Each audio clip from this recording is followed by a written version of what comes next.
Hi everybody, welcome back to the vlog. It's a bit fast and furious because I'm currently sat somewhere where you might recognise if I pan up. I'm here for an event which will be vlogged and posted at a later date. I've quickly put together a week in the life vlog very frantically because I've had a very wonderful week full of wonderful things. Lots of teaching, a brand new guest tutor on my Patreon, a podcast episode that I've recorded, and loads of live music and dance that I've been going to. So without much further ado, let me get straight into that, and I hope you enjoy it. Last weekend I was teaching on bellows and buttons in Wolvercote, and I even got to do a set in the Tutors concert.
For a busy weekend, it was a chill-out day on Monday, but I ended up spending 2 hours on the phone to HMRC, so an evening on the sofa with the cats was called for. On Tuesday, it was my first of 3 trips to Sheffield this week to see Hartman and Ward Door in Seager. When on tour with your brother, you have to share everything, even more.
Wednesday was a full-on day of teaching and the exciting thing of my first guest tutor on Patreon.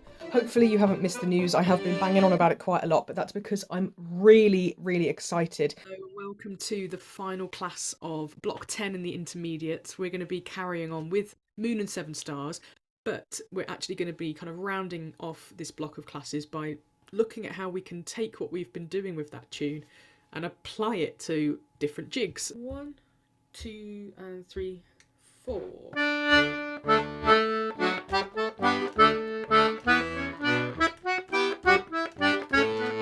What we'll do, we'll take the B music now, but we'll play the chord. So just by exploring rhythms on the chord by itself, it's quite nice to do that, just as a thing that you could take a turn through doing. For me, mostly I incorporate it with the bass, but it's a nice exercise in just as if you were taking like a limited colour palette in art. I'm just going to work with the primary colours. It's that kind of exercise in what can I get out of just the chord. After a quick dinner, I got myself sorted to welcome Luca Tabo to my Patreon. To get through, don't worry. What I highly recommend is there's actually a simple way to see the learning of that, is that every step a new floor. So you start to get used to your thirds and then your fifth. And when that comes quite fluent, start to understand your seventh. And then later on your ninth. And if you're still here, you haven't given up and you're still enthusiastic, you can go over the 11th and then the 13th. Remember that was kind of describing the whole package, and that's a big package. It's not like the whole package that matters, is that you get like the big picture of it, and then you will pick what's relevant for you and what you can pick and use. And even if you just use 10-15% of this big box, well, that's already 10-15%, and as long as you're having fun is the most important.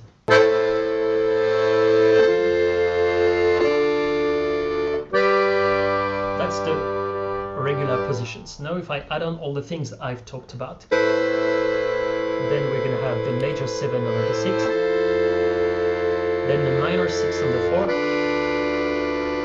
and then the 6 on the 7.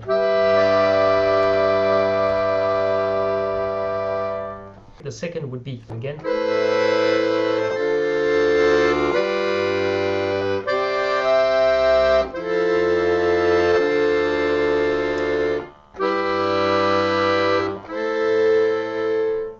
Alright, so how will that happen on a 2 rows DG box? Here we go.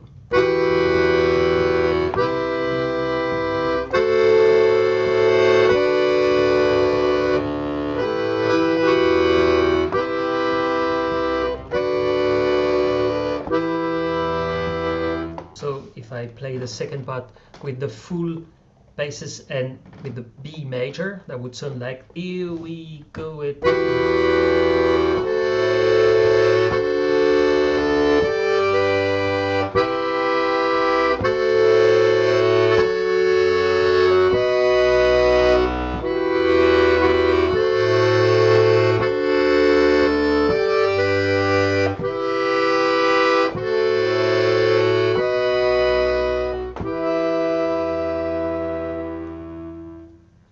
What amazes me in this case is that we didn't get very far. We just used 9th, 7th, 6s and 1 sus2, okay? But we didn't change any chord apart from that. We kept the same basses and the same chords, and it's already suddenly gives all a different kind of flavor and color to just one already existing great chords. And we could have chosen other things. So it's just an example, but I hope it got you interested and you enjoyed that. So who has some questions? I just want to say thank you. When I first retired, I took up playing the ukulele. I had a very good leader, but he had got a degree in music theory, and he used to write all of these peculiar chords, and all I could do was to look at the diagram of where to put my fingers. And I never really understood what the chords were. And I thought he was just making them up to show off. And all these years later, suddenly all of this makes sense. The thing that took my breath away in the summer when he explained the harmony tree was like, oh, that's such a visual thing. And my mind works visually with these things. It never worked with extraneous chords on sheets and add nines here and, diminished here. It just, what do these terms mean? But for me, being able to visualize that stepwise progression was like, oh, so it's just a hierarchy of terms that you can layer and you can keep them all in, or you can take some out, and there are phrases that, add nine, omit. All of these terms suddenly made sense because there was a logical order to put them in. So when that was explained in the summer, I thought, I've got to share this. I really wanted him to come and share this. The more layers you add, the more complex it becomes. So, we can all understand that. But I think beautifully explained is that start with your minor thirds, minor and major thirds, and gradually just grow your knowledge and grow your experience, because it's very easy to overwhelm yourself. But the grid that we've been given for not flat world, it kind of shows us that just with a little bit of extra sideways steps into these extra layers, we can create something really beautiful. Yeah, and that was a bit of the aim for today, was like just to show that with little step further, not going very far, but little step further, we can definitely spice up the chords colors. If you sign up today, it's actually a 7-day free trial to the Archangel tier, which will mean you get the whole of the back archive of Melinars from the last 4 years. But you will also get the Zoom link to this evening's live Melinar with Luca. How it feels when somebody signs up to my Patreon. Thursday was a long admin day as I had lots to catch up with, plus a bit of teaching, and I also recorded my first podcast episode with Luca Tebo, so look out for that in January. In the evening I travelled to Sheffield for the second time, this time to see Lodestar Trio.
Friday was spent mostly in pyjamas catching up with admin, and my cats could sense my imminent departure to my next destination. This little girl was FOMO so hard. It's quite difficult to concentrate with a cat on your neck. Saturday saw my grand return to Dancing Morris with my favourite side, Harlequin. These people I've played for absolute donkey's years, and finally I'm getting back into my dancing, and it felt so good. I felt really strong and really capable. And surprising of all, it's all still in there. Saturday evening I went to London to dance to Andy Cutting playing solo for a ball.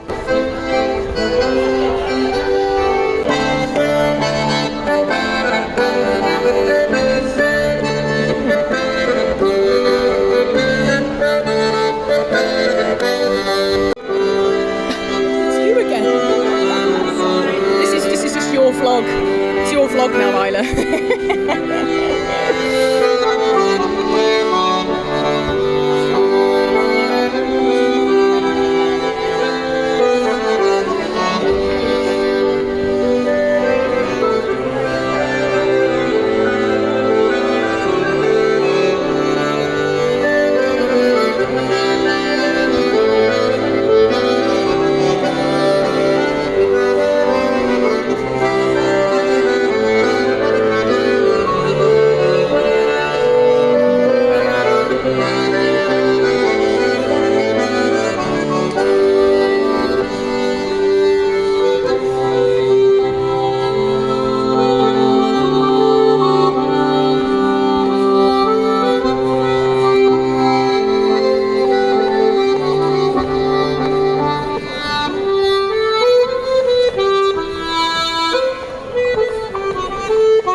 Sunday was another bow, this time in Bristol with Emily and the Simons.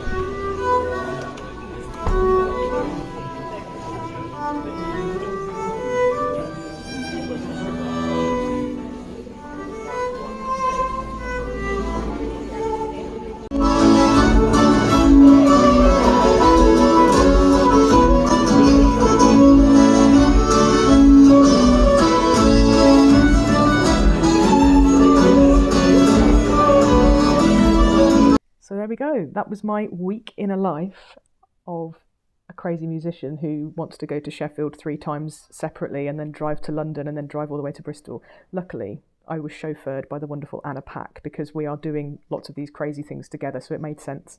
And I'm very grateful to her. But it was a lovely week. Lots and lots of music, lots of dancing, which is keeping my promise to myself from my summer vlog, if you've seen the Leçon Continue vlog. So I've been dancing almost every other week since coming home in August, and I feel fantastic for it. I'm definitely learning loads more and I'm getting better at leading, and yeah, it's really, really nice to be doing that. And I'm currently sat somewhere that you might recognise, waiting for another exciting week. So look out for that vlog. Do all the good things, like, comment, subscribe, and I will see you in the next video. Bye!